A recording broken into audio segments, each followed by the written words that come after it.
We are back and we are going to finish up the Starcaster. We worked on the neck and got that all settled. And just by way of update, I figured out that on the nut, it is a plastic nut, that piece I was talking about just sort of like pinched right on the edge, and I cut it off with a knife and it did not affect in any way the actual string slot. So we're just gonna leave it. I'm not gonna replace it, not on this guitar, not for the quality level of everything and whatever. So could replace it, but it's an odd width on this, by the way. It's like extra thin. So not gonna worry about it since the nut slot, or since the string slot was not affected. We're just gonna leave it, and I'll disclose that, of course, in the listing because ethics. But yeah, neck's good to go. And we are going to finish up. So we're going to go ahead and clean up the body because there's no major stuff to do here. Just a little bit of cleanup. I'm going to open it up. We're going to clean out the pots and check them. And it's just cleaning up the body. So there's nothing significant to do. So we're going to do that. We're going to get it strung up. We're going to make sure that it's sounding good and playing great. So we'll go all the way through the setup on this guitar and finish it up.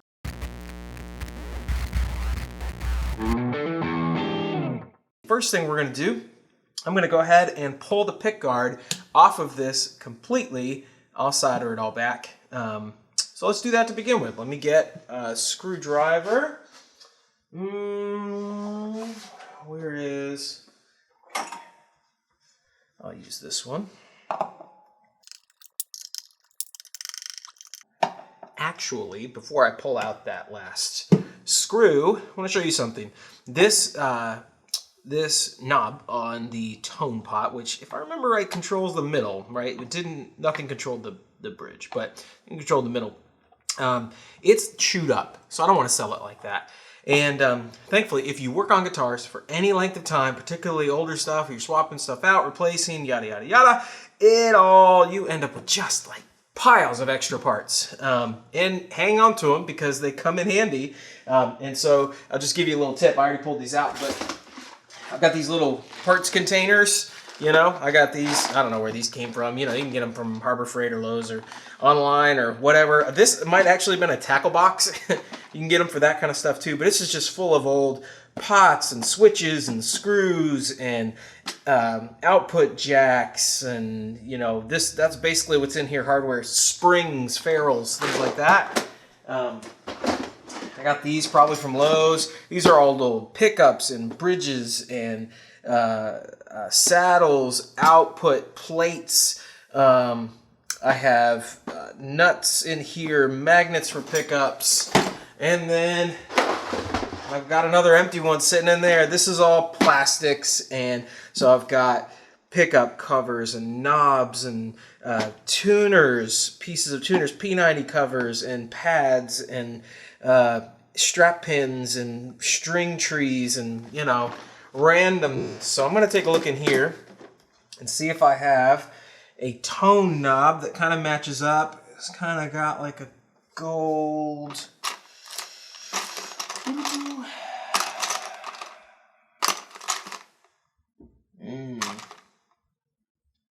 Of those two, I got a couple of them. This one, I actually picked the one that didn't look, I have one, that didn't look as new as the other one. So they actually, you know what? They don't really match up, but these two do. So I'm going to go ahead and replace those. What are the chances I have a volume? Nah. Not in this. So we'll leave the volume like it is. We'll replace tone, tone, like that. It won't be a perfect match. Or, yeah, I can't put that back on there. Sorry, you know, decisions. Actually, this one, no, that's a little more parchment colored. Okay.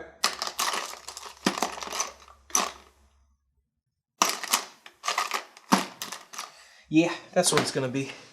So I'll drop these on to replace and pop. So we'll leave the volume like it is. We'll replace the tones with nice new stuff. I'm going to pop all these off And show you a little trick for that too, by the way. Let me get this stuff out of the way. I have other like drawers of screws and other things over there too. Just kind of, it's how it accumulates. So they make special tools for popping the knobs off of pick guards like this, so you don't scratch or mar the pick guard. But there's a little bit easier way. You don't have to buy the tool. Tool's great if you have it, but I saw this somewhere.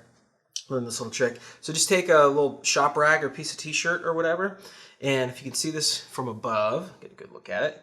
You slide the, let's see if I can do it. You slide the t-shirt underneath, and I know it's white on white, so it's a little hard to see here, but you slide it underneath and wrap it around, so you're basically getting the fabric up under the knob. And then I like to grab it with opposite hands and pull it so it kind of crosses itself and locks in.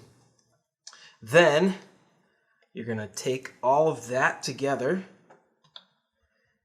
and wrap it up and then just pull up. There.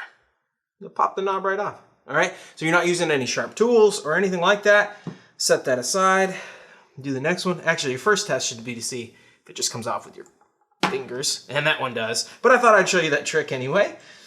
All right, so I'm going to set those to the side, and then volume 2. And I got a reason for doing this. Pop that. Now the pick guard's trying to pick up on me because I took most of the screws out. I left that one last screw in. Let me see if I can get this one this way. You got to be able to get the t-shirt, you know, underneath the knob, obviously. Sometimes it's a little tight. I'm under there. Try to cross it over and lock it in.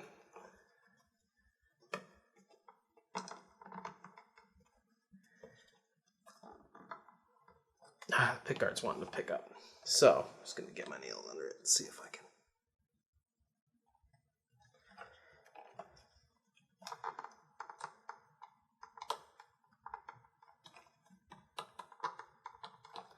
One's really on it. So what I'm going to do is just drop a screw into this pick guard. It's a lot easier to do when the pick guard is still secured down to the body. Thought I could get away with it. Try it with my fingers first. Nope.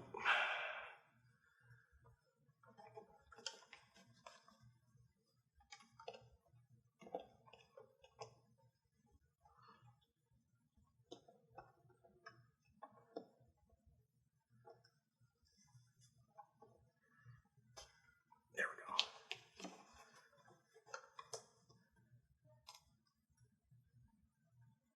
go. That one was really fighting, but the trick works again. Okay, so the reason I did that is because this pick guard still has a plastic on it.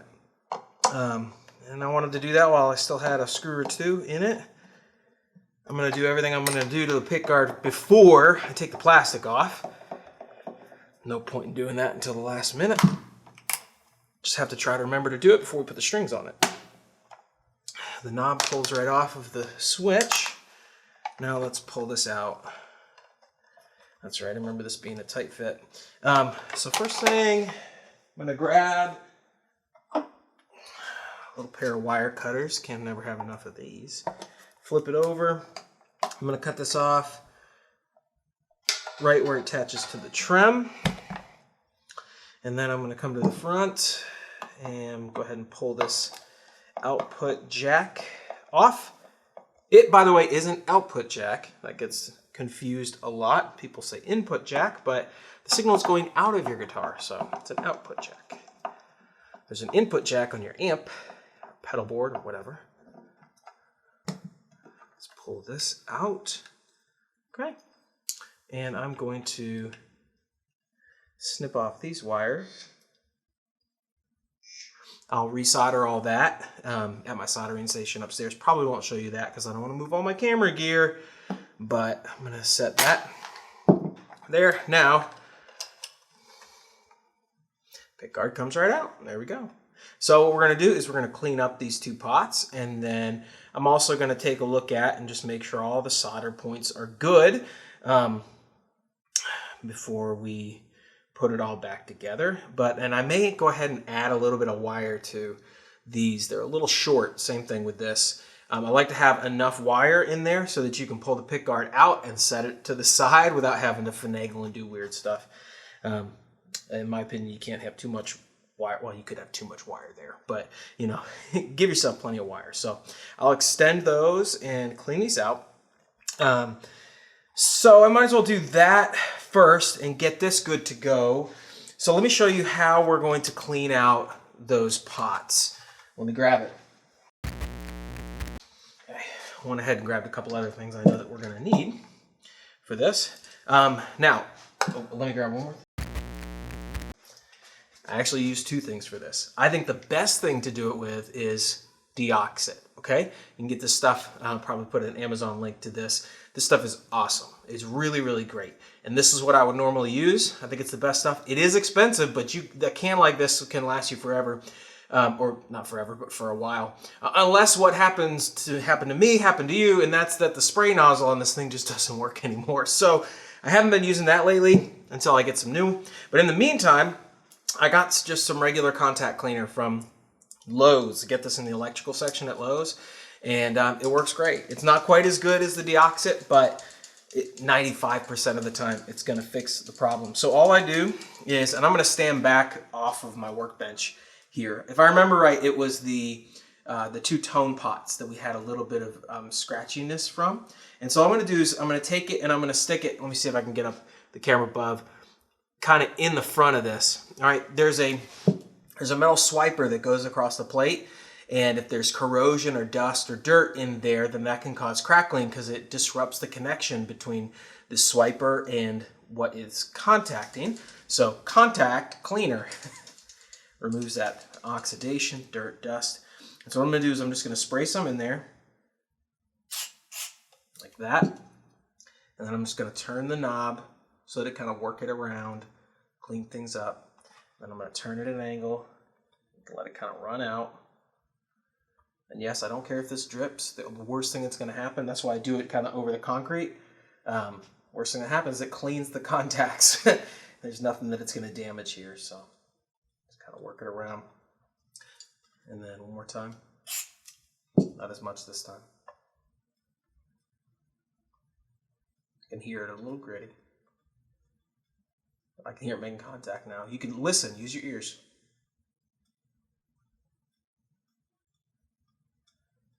Okay. And then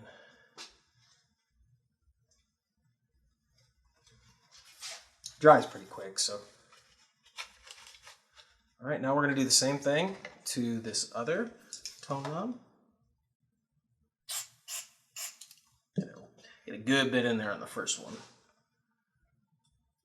Really kind of flood it. Yeah.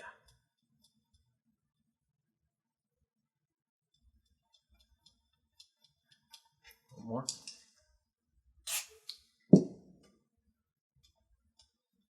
You can feel it kind of loosen up a little bit.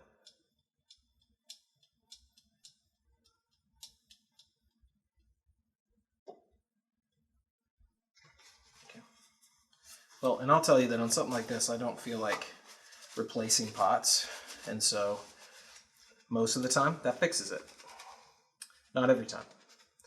Sometimes there's corrosion in there that you just can't clean out that way. And if that's the case, then I'll just sell this as a guitar that has scratchy pots. It's okay. Reality is most people aren't blending through anyway. So, does it really matter? Let me hit the volume pot just to be sure. Not much there, just a little bit. Just make sure we're clean.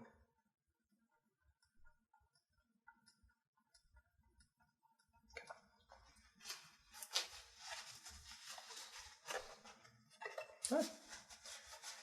That feels good. The other thing that we're going to do, we don't have to worry about cleaning the pick guard here at all, thankfully. That we're going to do, before I take this up to solder it here in a few minutes and get that all attached, is just check the pickup covers and everything and the pull pieces to make sure there's no bad corrosion or anything. And everything in here is pretty good. We've got a little bit of cleaning we can do on this one, going back to everybody's favorite cleaner, isopropyl alcohol. And And if you can see this from above, let me get in here so you can move this toward the middle. Move the body out of the way. Okay, so you see that from above. See there's a little spot right here, isopropyl alcohol. Let's see if we can get it with that.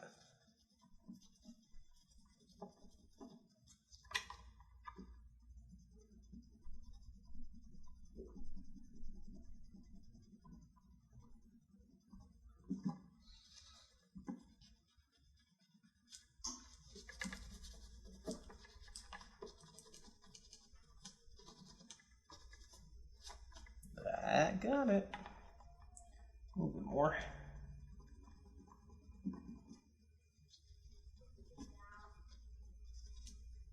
Great. Just go over the rest of them.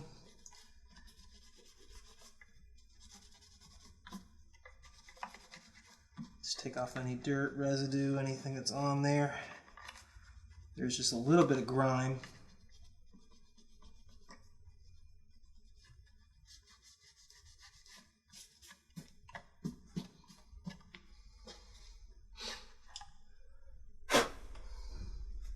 That's it. It's all good. Just dust it up on the inside.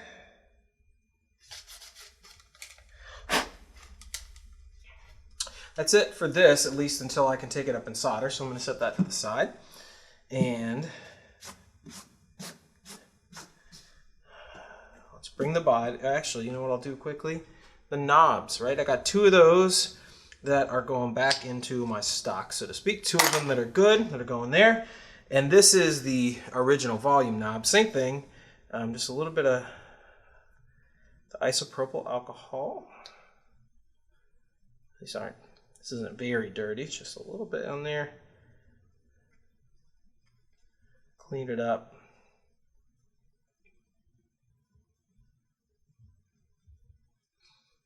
Yeah, that looks good. That goes, whoop, skipped over on me. Goes in there.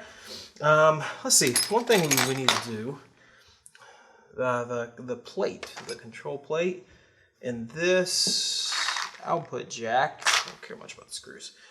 This has the has a permanent marker on it. All right. So what I'm gonna do is come in with the. We'll try those isopropyl alcohol first. Again, start simple and then work up from there. We'll see if this pulls it off.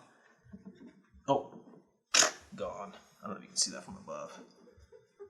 Yeah, that was easy.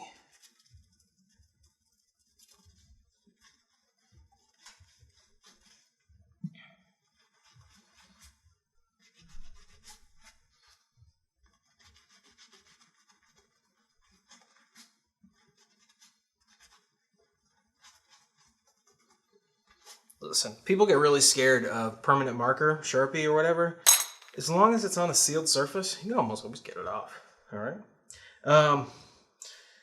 Doesn't work on like wood, natural wood, or you don't try it there, but it's got Sharpie on it now.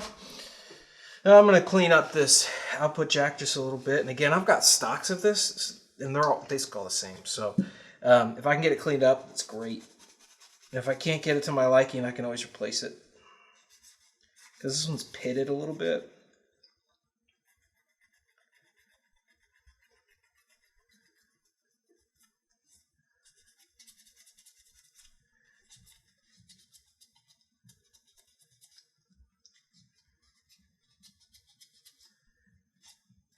It's pretty beat up.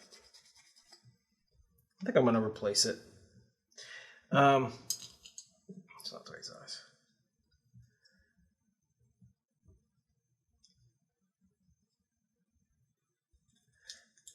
Yeah, I'm going to replace it. So I got that. I'll keep this because I might have another project. You know, a guitar that's in a rougher shape in general, that this will work fine on. Let me see if I got a better one in here.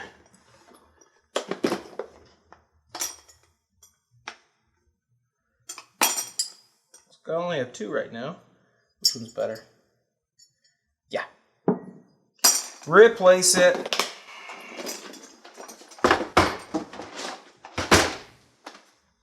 Easy enough. I go through these things. Oh, I know what I can use that on. We've got a project coming up we're going to use that on. Okay, it's the next one. And by the way, the next project that we're going to work on is very unique and interesting, and I think you're going to love it. And so I'm looking forward to that one. Not that this isn't great, but this is pretty run-of-the-mill, and the next one is going to be super unique. So let's just drop this on here. Snug, and that's already pretty clean, so.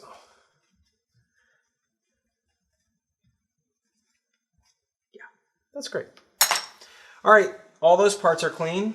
Next thing we're going to do is turn our attention to this body. Bits and pieces and whatever else. Okay, let's take a look at this.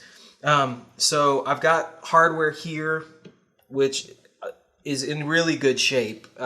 It's maybe hard to see with the resolution on the camera, but this is all in good shape and in place, and that's awesome.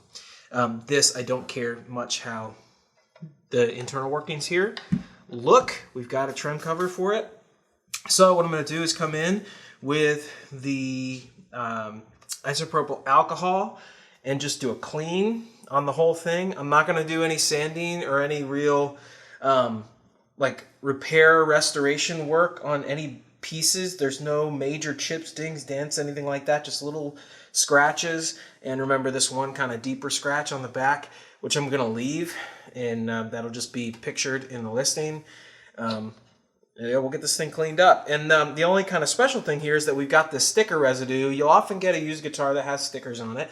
It's a normal thing. And my favorite thing for taking that off is this stuff, Goo Gone.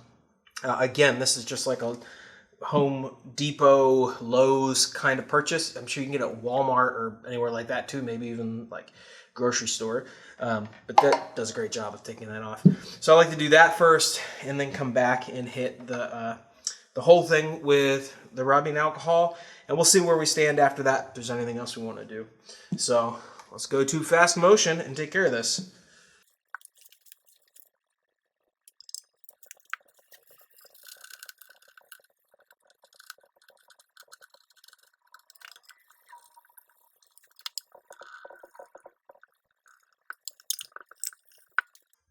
Sticker's gone. Bye-bye, sticker, whatever you were. All right, on to the rest of the body.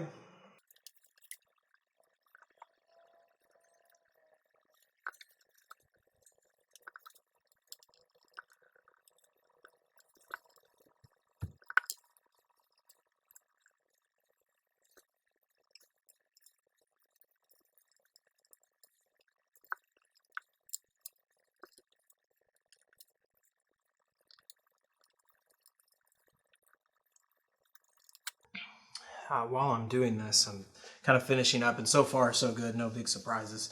But you know, sometimes you have something on a guitar body that looks like a little scratch or you know, a little residue or something, and it turns out to be a bigger issue. So I'm always worried about that, but nothing so far. Everything's coming up and looks really great. But what I wanted to say was, one of the things I love about using isopropyl alcohol for this, as opposed to water and soap or something like some other kind of chemical, is that it dries super fast. I mean, you can literally watch it dry on you, which is great. It means you don't have to worry about, if you use water, sometimes you have to worry about that water getting down into like your screw holes for your pickguard. And when that happens, water can get into the raw wood that's in there and expand and make the wood expand, which ends up causing little cracks or bubbles in your finish. And isopropyl alcohol works so fast, dries so fast, you don't really have to worry about that. So, I mean, you don't want to flood it, for goodness sakes, but as long as you're smart about the way that you use it, it dries really fast. All right, let me get this finished up.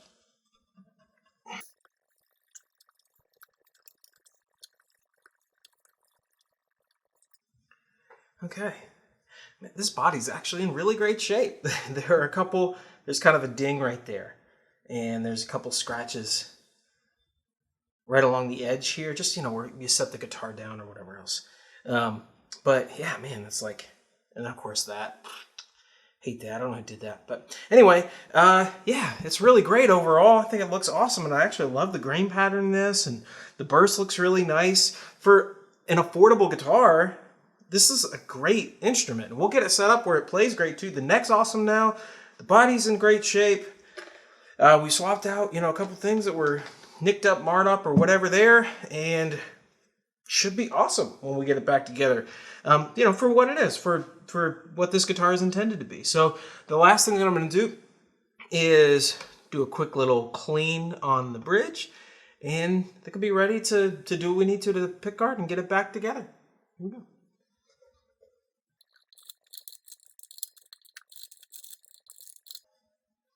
And that's it. Now, if this bridge were a little bit dirtier, if it were in rougher shape, we can hold it up. If that were in rougher shape, then, and I often do this, would take it off, clean the screws, take all of these saddles off, clean the bridge plate really well, clean all of it, you know, do the whole thing. But it's in good shape. There's no real corrosion, just a little bit of dust and dirt. So that was pretty easy to do. Always a welcome surprise when that happens. So, yeah. That's it. Body's good. I'm going to take that upstairs. Actually, I have to take all this upstairs so I can put, you know, our output jack back in and get that all connected. But I'm going to go ahead and do that. Take that upstairs. I'm going to lengthen those cables. Again, I wish I could show that to you, but I just don't want to, for now, you know, until I get different equipment. It's not easy to set this up and take it all down. So, yeah, let me run upstairs and do that, and I'll be right back. We'll put it together, string it up, get it set up. And just like that, we're done. So, basically what I did, let me take a look from above. I have the jack in, and actually I got that kind of tight, so it's gonna be hard to see, but I put a new piece of wire on there, and then as you can see, I attached additional wire on. I twisted it together just because I think it looks nice. Actually attached on there too, and put a little bit of shrink tubing all over the solder connection. So everything should be good, nice and tight. Got plenty of wire for pulling it out if someone needs to pull it out and work on it. I'm always, as somebody who works on guitars, I'm always trying to think about the next person who works on the guitar and make sure that it's good for them too. So here we go. Let's get our screws in. We'll go ahead and get the trim. Actually, we won't do the trim cover until we get the guitar set up. We'll do that last, I guess. Let's go ahead and get this screwed back down. We'll plug it in, test it, make sure everything sounds good before we go assembling everything. Let's do it.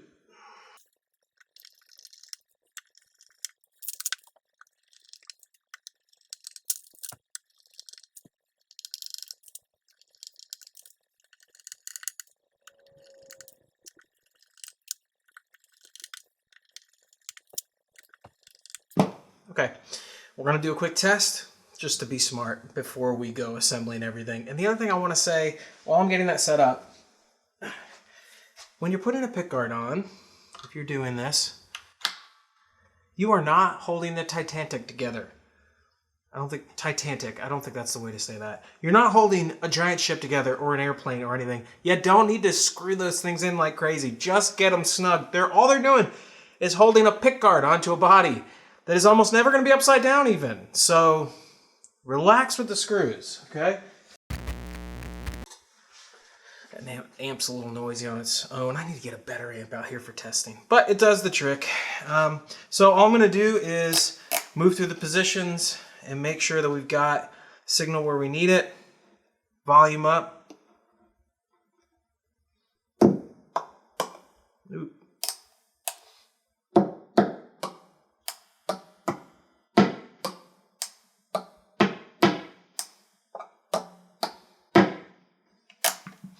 All good. Now I'm just going to sweep through the volume. It's got a little scratch, but I think that's because I'm touching this. All right, I want to check the tone.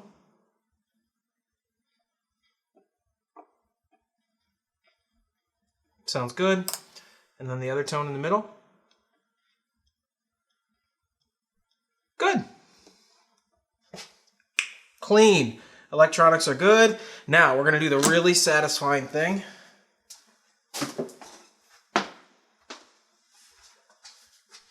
Let's take the plastic off of this pick guard. I love doing this. It's like taking plastic off a new TV or something like that, isn't it? All right. Let's see. Where are we going to... Right here. It's already starting to peel up a little bit right here. Let's see if we can get it.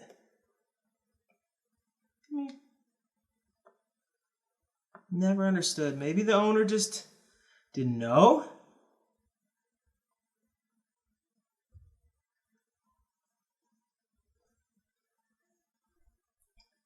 Maybe they had a hard time getting it off like I am right now.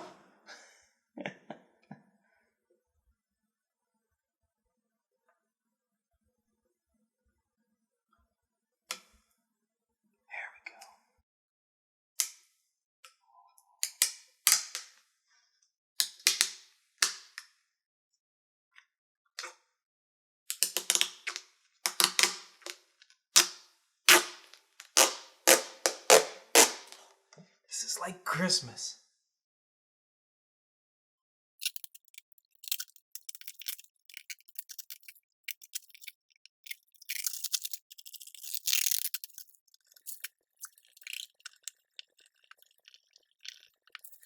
Oh, it's like new. Oh, I love that. That's so satisfying. And yes, I know I left a little bit around the pots, on the shaft on the pots, but oh well. Probably if I were taking those out and doing all that, I would peel the plastic off before they went back in, but I'll let that go. Sorry. Little bits here that are still on there. Come on.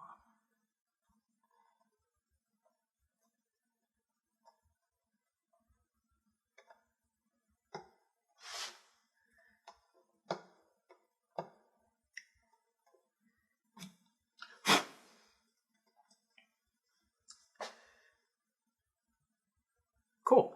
I just noticed that the switch tip is a little bit chewed up too. Again, like maybe they grabbed it with some pliers or something and try to pull it off. Let me see if I got another one of those floating around.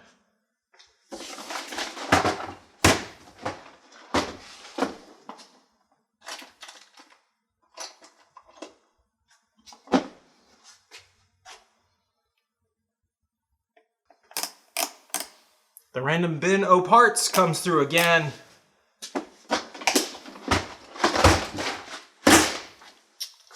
Perfect. All right. So let's see. Screw down, screw down, screw down. Let's do the knobs. And I always like to move them into the 10 position. And then set up 10 where I want it to be. Which on a Strat I usually kind of put right at this screw right here. All right, and then take the rest of them and orient them the same.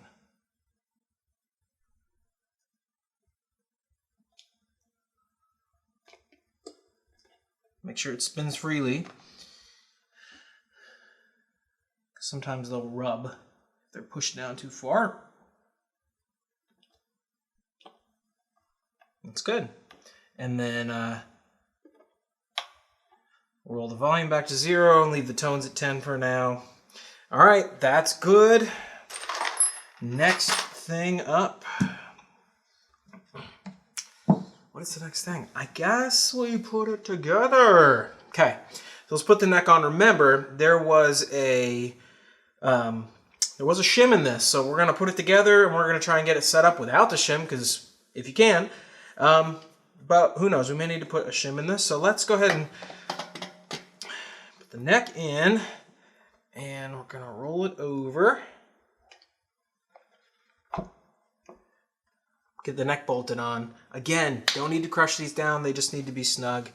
I'll speed that up so we can move forward.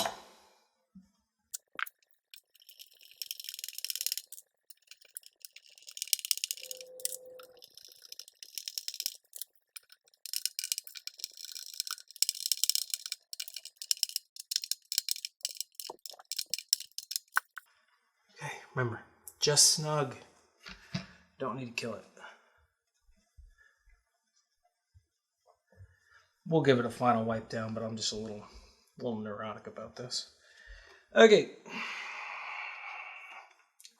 There it is. I don't know if that whole thing's in frame. I don't have my viewfinder turned around, but yeah, looks really good. Okay, let's see. String it up, shall we? That's next.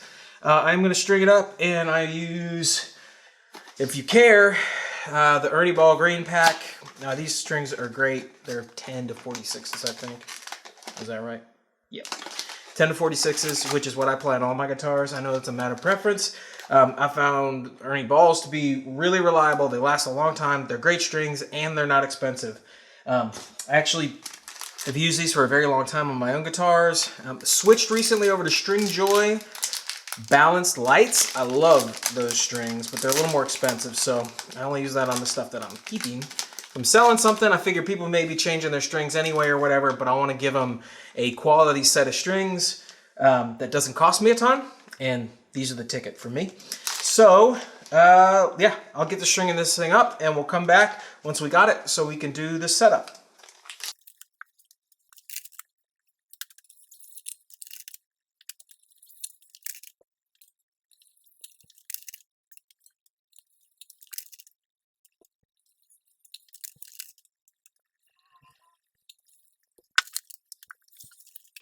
One thing I do want to do before I put these actual strings on tight, and I often forget to do this, so I'm glad that we're doing the video because it's helping me remember some stuff. I want to check the radius of the fretboard on this guitar because they're different from guitar to guitar.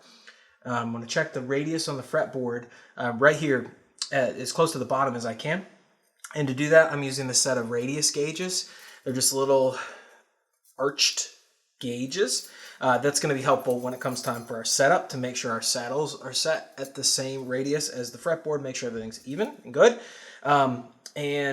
These things are super cheap, bought them on Amazon. They work great. The only thing that I did with these, and I do with really any kind of cheap metal tool that I get off the interweb, is take a file or a little bit of sandpaper and take the edges off because they tend to be sharp and you don't want to scratch up your guitar. So if you get a pair of these, super cheap, you might want to do that. Save yourself from any damage that might happen. I'm going to guess 9.5, but let's see. And the way you do this is you put this on the fretboard and then you just kind of look under it to see if there's light passing through. Oh, I guessed wrong. It's definitely a flatter radius than that, maybe a 12. They're marked on these. What's what? There's a 12.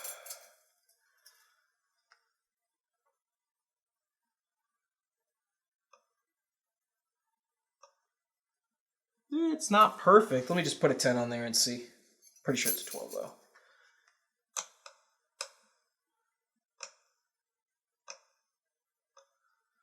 No, you know what? It's 10. No. You know, sometimes it's somewhere in between. You know what it is? It's 11. It's 11. But I don't think I even have an 11 in here. So, that's not how that works. That's not a typical radius for a fretboard. Just got to look at the 10, look at the 12, and choose what's closer. All right, I think it's 12. You know, less expensive guitar is going to have a less exact radius. So I'm going to set that to the side, lay it down with the 12 showing up so I know which is which, and finish stringing up the guitar.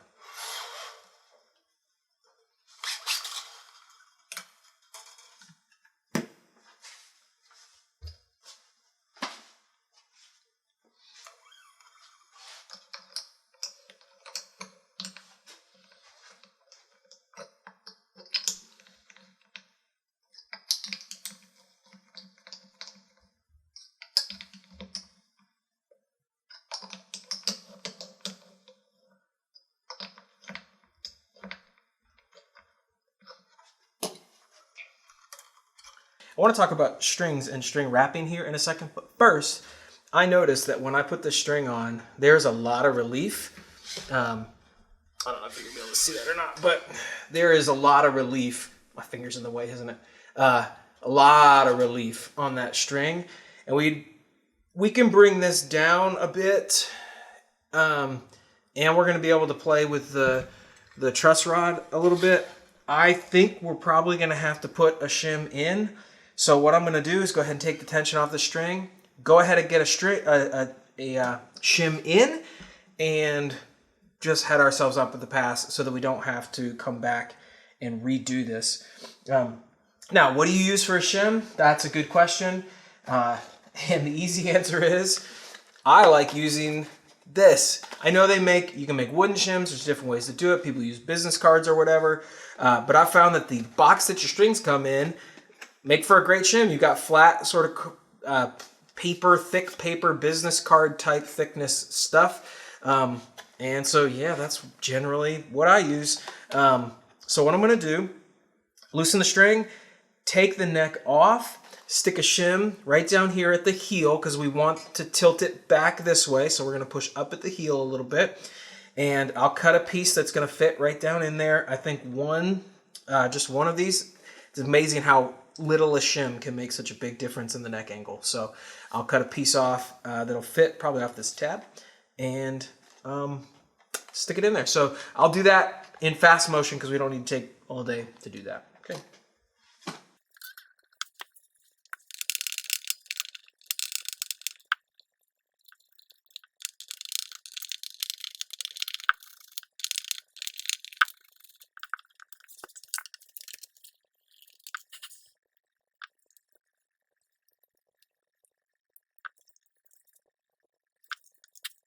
Okay, that's all it is. Clean up my scraps.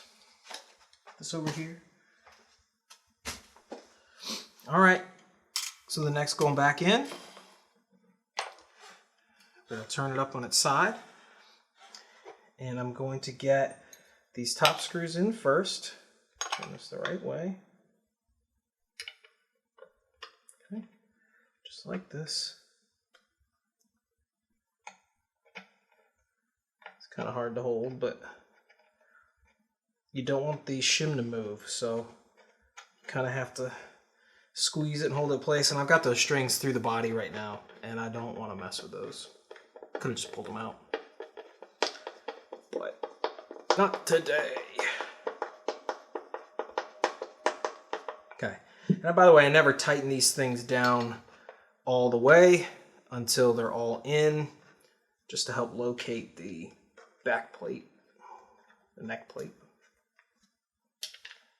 Still holding it in place. I don't want it to move. Trying to do this at an angle where you can see it too, which just makes it a little tricky. Probably be holding it kind of straight up and down if it weren't for that.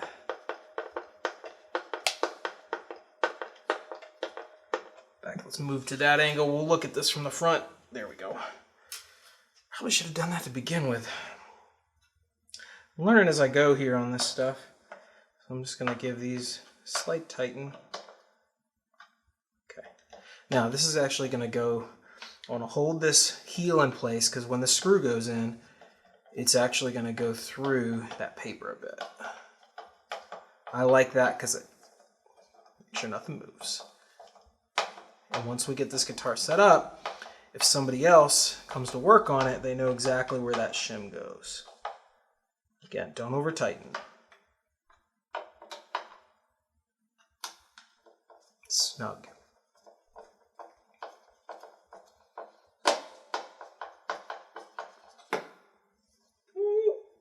Oh, thank goodness. Every time the screwdriver slips, my heart goes and skips a beat. And it happens. Okay.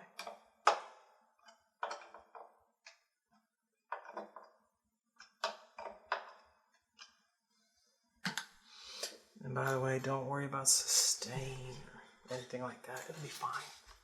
Lots of great guitar players have shims in the neck of their guitars, and their guitars sound great. Sustain, there's a conversation we could have. Okay, I told you I wanted to talk to you about string wrapping. That's a big conversation. And it's a matter of opinion, okay? But when I was working in the guitar shop,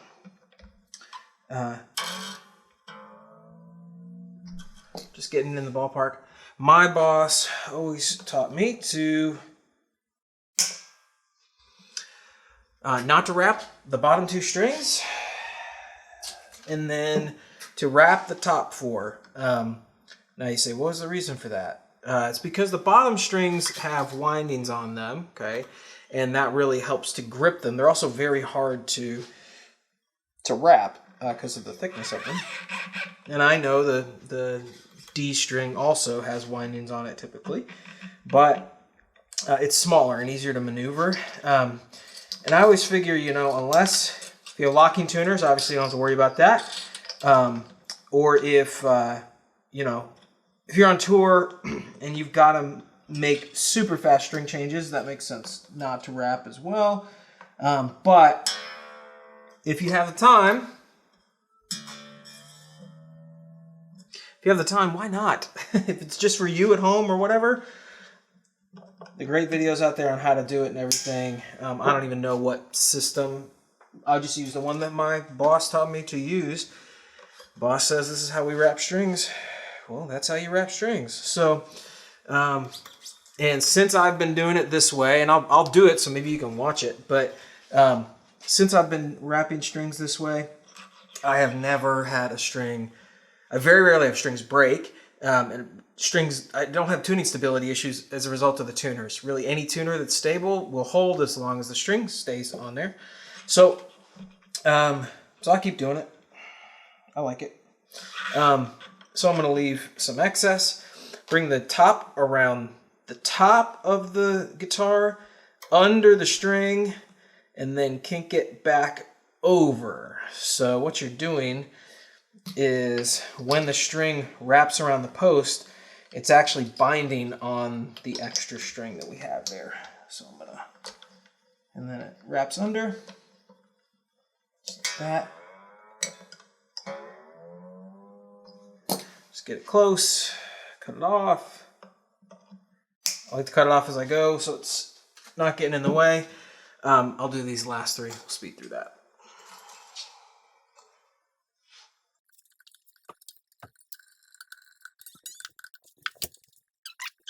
Right now? Cool. Yes, right now. Actively? No, I mean like actively recording? Yeah, I'm actively recording a video. Cool.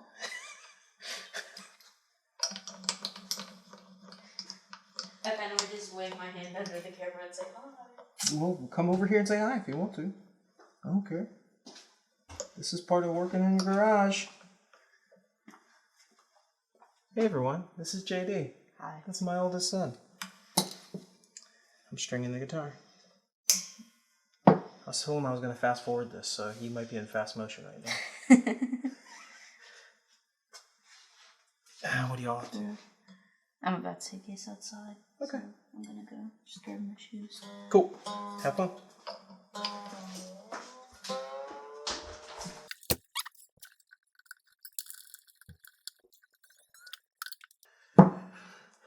Guitar is strung up. Action is a lot closer, and I've got some room to move on the bridge, but yeah, a lot better than it was. So I think that sighting the neck, yeah, we'll end up giving it just a little bit of relief, I think. And I think we're going to be good with the shim that we got in it. Should be able to do everything we need to do. Neck feels good. So what I'm going to do is I'm going to bring the guitar up to tune. We're going to start doing our setup. I'm going to bring it up to pitch and then show you how I stretch the strings, which I think is really important. And then we'll go and we'll talk about the different parts we need to do in order to set up. So to bring it up to pitch, I have Snark Tuner. Love these things. I got 20 of them floating around, I'm sure. Lots of different things you can use for tuner. You can use the app on your phone. I've got an app called Guitar Tuna, I think, which I never realized definitely sounds like some sort of rock and roll fish. But anyway, it works pretty well. I like that a lot. Different tunings on there too that you can use.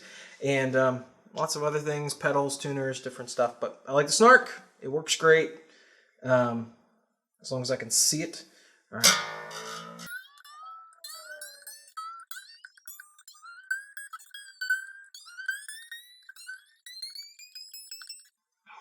Okay, I know I was in fast motion. You probably couldn't tell, but when I tune the guitar initially, I always tune past the note for two reasons. One is that as you move up the strings, it puts tension on the guitar, everything comes down anyway. The other thing is I'm going to stretch the strings, and when I stretch the strings, they're going to get a little looser. So might as well go ahead and tune just a little bit high. That keep us in the ballpark as we work our way down. One thing I noticed is that these tuning knobs feel gross. So I'm going to give them a clean up real quick. Just sort of cursory clean, nothing fancy.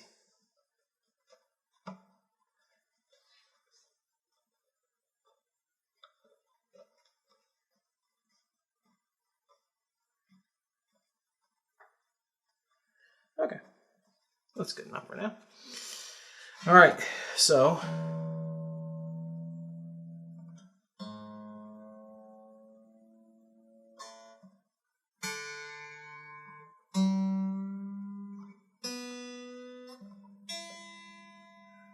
that's already high. All right, so to stretch them, I hope you can see this from above. What I do, I know you can do it different ways. I pick up on the string with my right hand, all right, and then I actually try to cross hand, and I push down with my right thumb, and I push down with my left hand, and I'm just going to push down here and up in the middle. I'm just going to work my way up.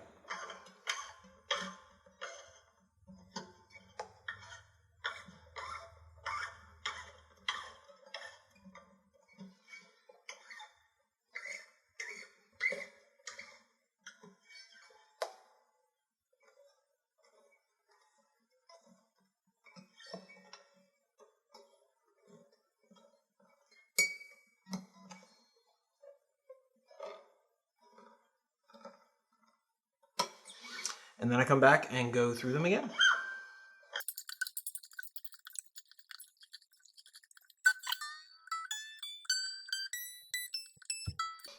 Good enough. Where's that pick? So now, sounds good.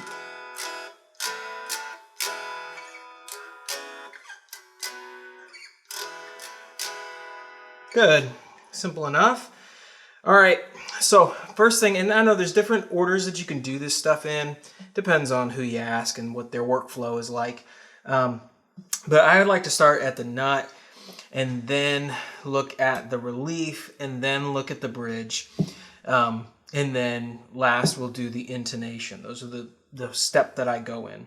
Now, to check the nut height, the way I like to do it, and the way I guess most people do it too, is you press down here on the 3rd fret. If you can see that, you press down on the 3rd fret and you look at the clearance that you have over this fret. Basically what you want to know is you're creating a straight edge with the string between the nut slot height and this fret to make sure that the nut slot is just slightly higher than this is flat, okay? And your relief shouldn't have a big impact on that. Now, there are measurements. You can look it up. I don't go by measurements. I'm looking for just a little bit of clearance. And the way I test this is I actually pluck that little section of string, and I want to make sure it rings. That's it. Now, I'm looking to make sure that there's not too much of a gap. You're looking for about the size of a business card, not even a business card, like a piece of paper, just enough, okay? And the reason that matters is because if your nut slot is cut too high, if it's too shallow, then it's too hard. And most people, especially when they're learning on a guitar like this, are playing a lot here near the nut, and if they have to press down too far, that's very uncomfortable. And so you want to make sure that that's set right. And if that's wrong, then on your open strings, it messes up the rest of the string. The nut, by the way, as far as height and playability and everything, doesn't matter if you're fretting a string. As soon as you fret a string, the nut is completely out of play. It's that from that fret to the bridge. But on any open strings, that height really does matter. So I'm just going to go through and check them.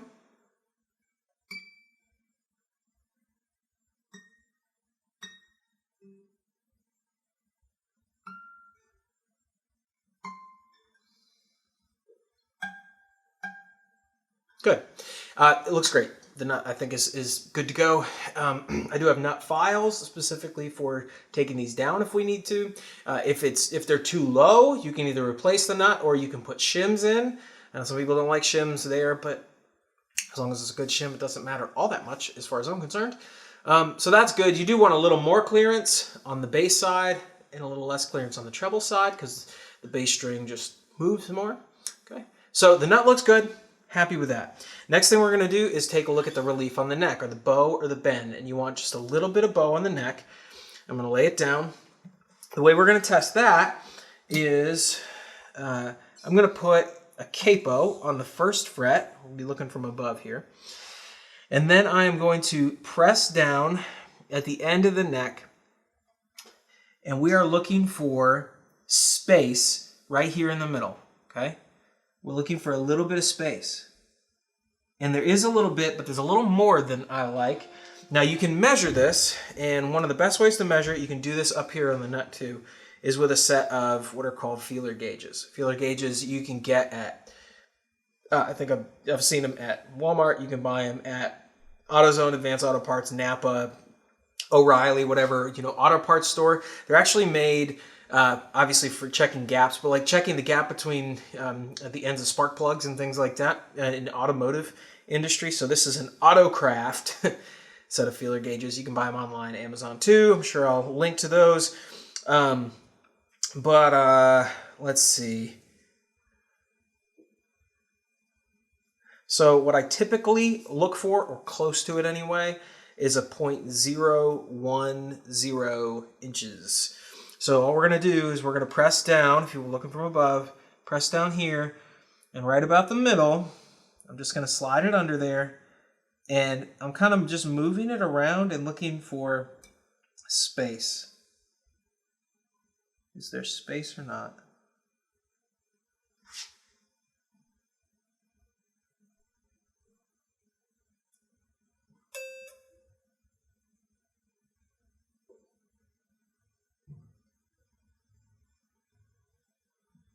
I'm actually pretty happy with that. Let's look at the bass side and see what we're dealing with.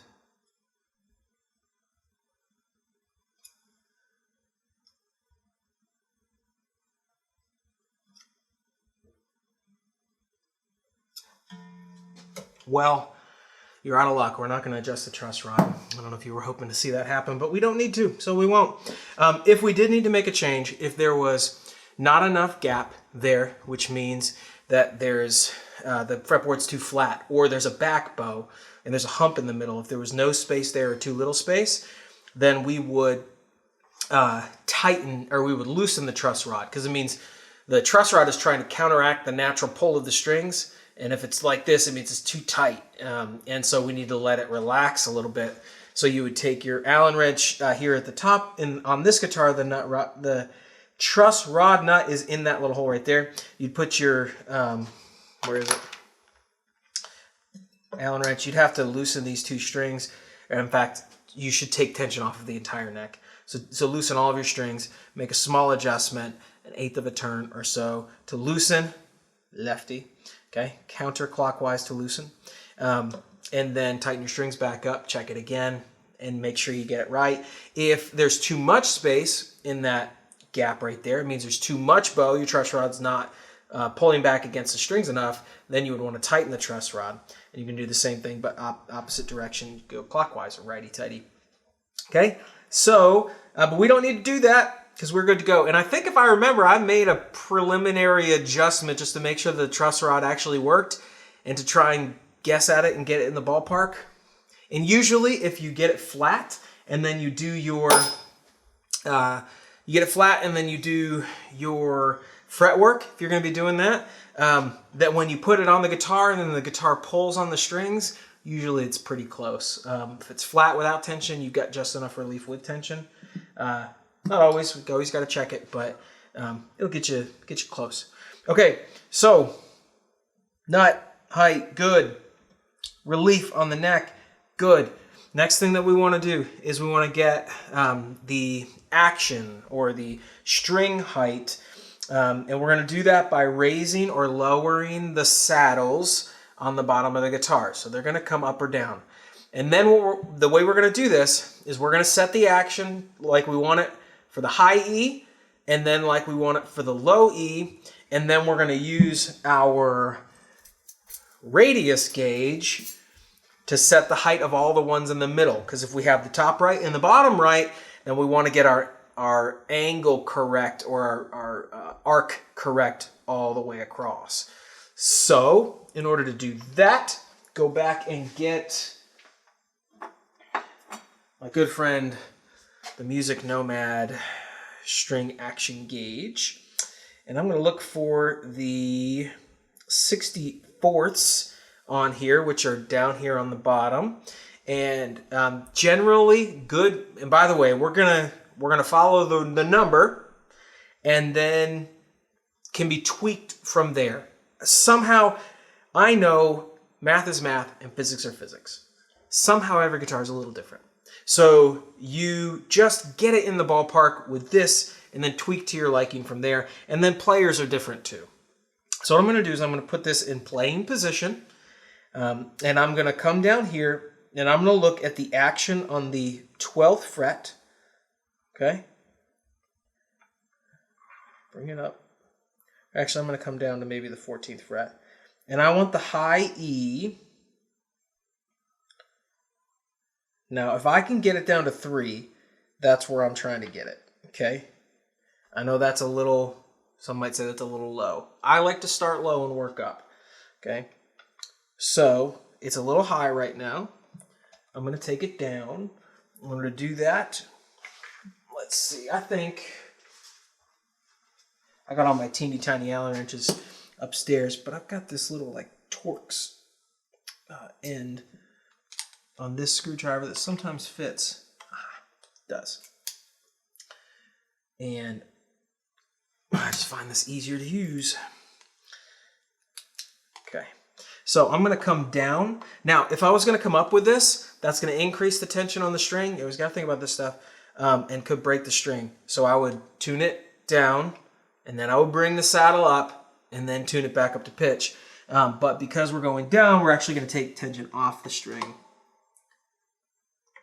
And I'm just kind of eyeballing how much. Okay. To bring it back up to pitch.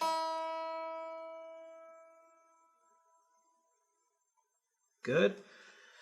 Now let's look at it. Nice. Okay, that's right on where I want it to be for me playing.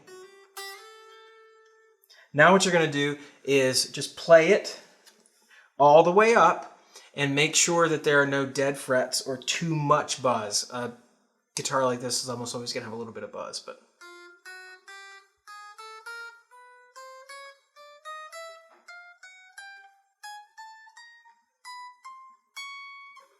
nice. That's good. Action's good and no buzz. So let's look at the low E. Now this one you might have to take up higher, so this might sit at 4 or something like that if you can get it down that low.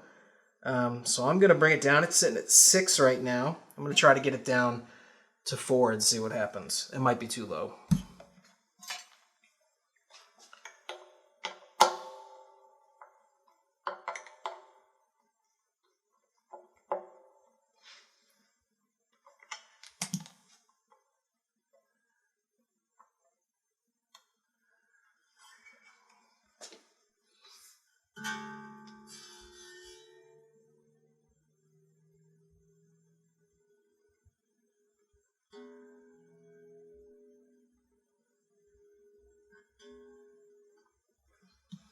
We're going to play it.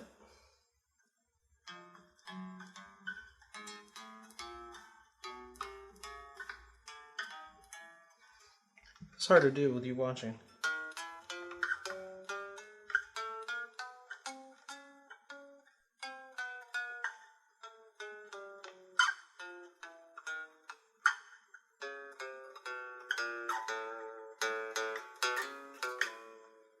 Ha!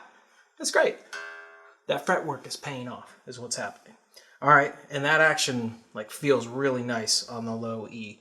So now what I'm going to do is take my radius gauge, and I like to take it off of this little ring because what a pain to deal with all these. Okay, And we're gonna watch from the top now. I'm gonna go slide it in between the strings like this and put it under the strings. And then I gotta kind of get down to do this.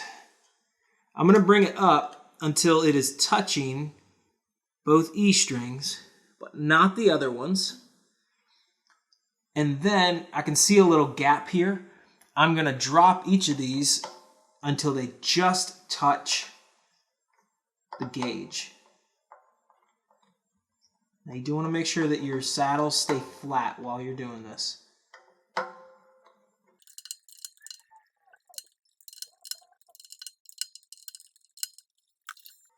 Okay, now you do need to fight the temptation to try to radius your saddles and have one side of it higher or lower because it looks nice. You want your saddles to be flat, especially if you have this two screw setup. If not, it can make poor contact with the bridge. You can end up with a little bit of a buzz or a rattle or tuning stability issues. And you can kind of run your fingers across it, by the way, and feel it and tell if there's a high string. I'm going to bring this all back up to pitch. I'm going to check all the strings, and let's see how we do. Lay it down, do it from the top.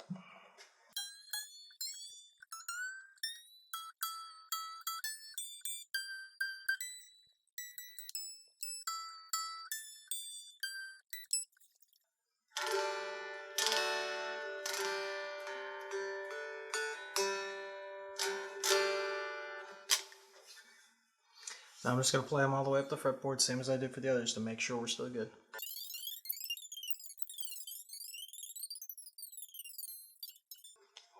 Okay. Well, guess what? That feels great.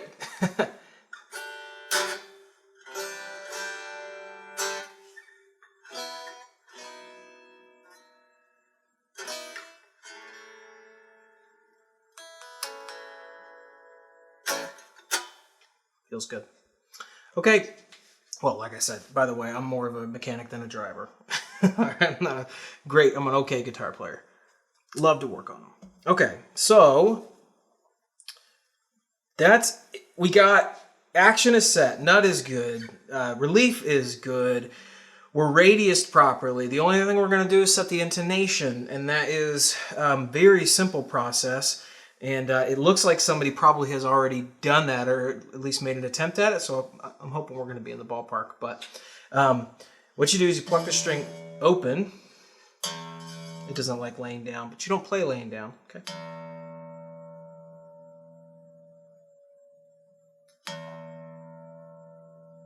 Get dialed in, then fret it on the 12th fret, play it again. And that's dead on. Now, the reason you do that is because the string shortens. You can end up with tuning issues when you play up high if your intonation, and you can move this saddle forward or backwards. And the trick that has always been taught to me, and works really, really well, of course, and easy to remember, flat forward. If you play at the 12th fret and it's flat, it means the saddle needs to come forward, which actually means loosening the screw down here. And if it's sharp, it's back. Flat forward at the F's match. So, but if it's sharp, back, and that means tightening the screw. Let's go through and check them all. Okay, we got one. So the A string is sharp when we go here, which means we need to bring the saddle back a little bit. So in order to do that, if you bring the saddle back, you're increasing tension on the string. So I'm going to take some tension off the string before I do it, so I don't snap it or anything, which probably wouldn't happen, but don't like to take the chance. And I love that sound. Have I said that before?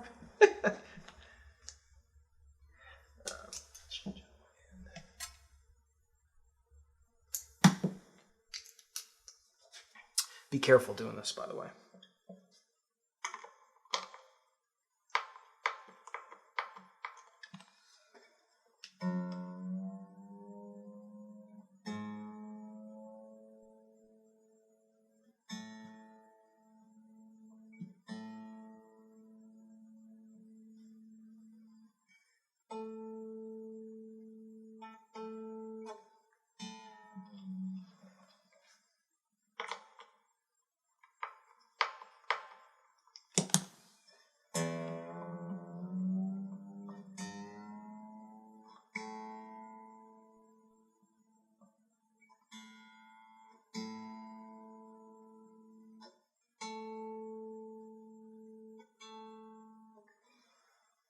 That one's perfect. We'll go through and get the rest of them.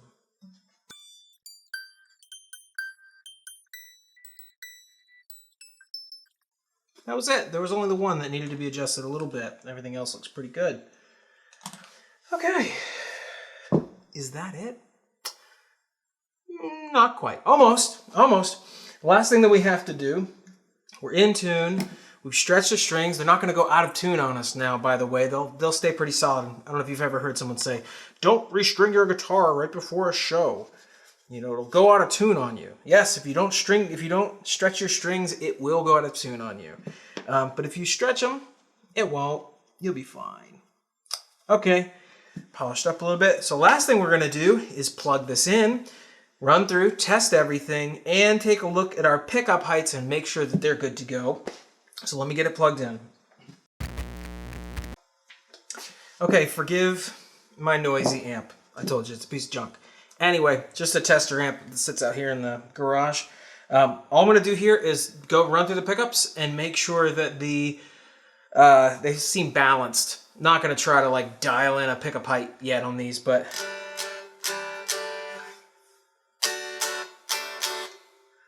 All right, let's roll up the volume. Here's the neck.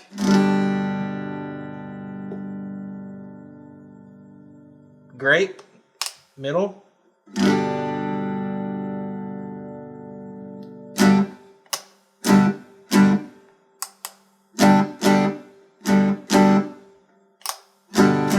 Middle's a little hotter than the neck. I'm going to bring the neck up. And generally speaking, you want to be careful of how close you get, but bring the treble side up a little higher than the bass side. It's a little counterintuitive, but it kind of tightens things up.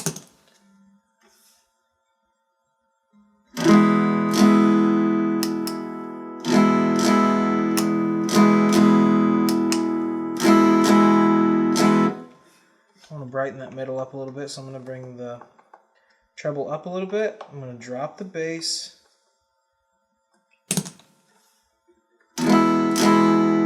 Cleaned it up a little bit, that's better. It's a nice warm neck pickup.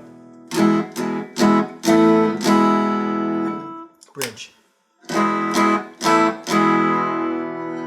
That's a little weak, so I'm coming up with it.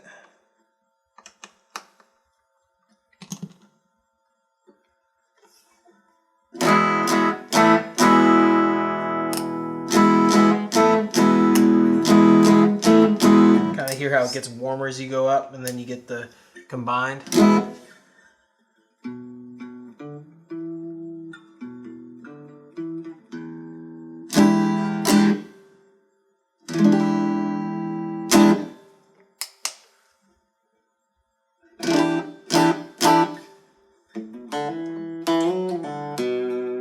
All right, cool. I like it. Well, hang on a second. Let me go turn the amp off and unplug this thing.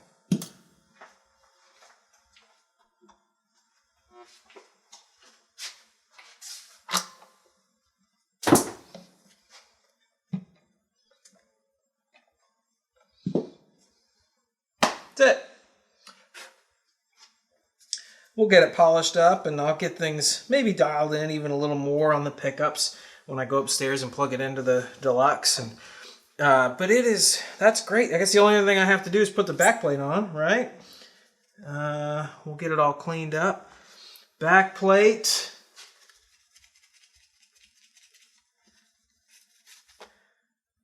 Yeah, looks good. I'll get that stuck on there, and this one is in the books. Well, that's it. We're done. All right, I stuck the control plate on the back, and it's good to go. Let me tell you something. This guitar, when it came in, was tough. It really was. Frets were sharp. The neck was bowed. It was dirty. The electronics didn't work right. The knobs were kind of messed up. And you know what? We took it, and with not a lot of effort, just some time, a few tools and supplies, we were able to take a guitar that was not good and was unplayable and turn it into something that is actually really great. It's beautiful. It plays really well. It's comfortable. And whoever owns this guitar next can play it for a really long time and enjoy it. So it just goes to show you that if a guitar is structurally sound, there's no physical problems with it, a twisted neck or broken truss rod or something like that. As long as it is structurally sound, any guitar can play really well with a little time and energy. And I did it here, and I didn't do anything that you can't do at home with the stuff that you need and a little bit of time and knowledge. So hopefully you have that now. I'm pretty excited about the next project that's coming up. I think it'll be next as far as the videos go. We're going to be building something that's really cool and a different kind of project than this, but cool nonetheless. I'm John, this is Garage Guitars, and we're taking stuff that is okay or bad and making it good, and you can too.